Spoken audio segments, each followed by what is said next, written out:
Everyone আসসালামু আলাইকুম। আশা করি ভালো আছেন।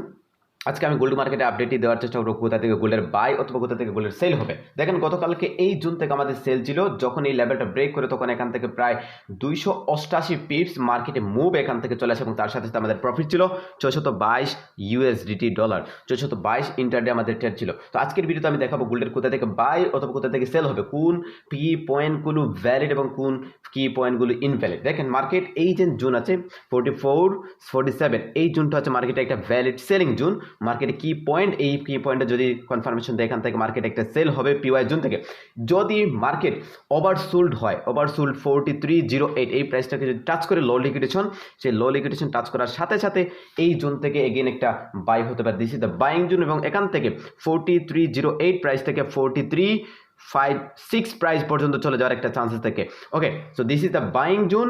যদি মার্কেট এই জোনটা যদি কনফার্ম করে, এখান থেকে যদি সেলিং কনফার্মেশন করে 4374 এই জোন থেকে কনফার্ম যদি করে, তাহলে এখান থেকে পোস্ট দেওয়ার সাথে সাথে গোল্ডের বিশাল বড় একটা মুভ আসতে পারে, সেলিং মুভ, এবং তার সাথে সাথে মার্কেট এখান থেকে লো লিকুইডেশন 430 প্রাইস পর্যন্ত চলে যাওয়ার একটা চান্সেস থাকে।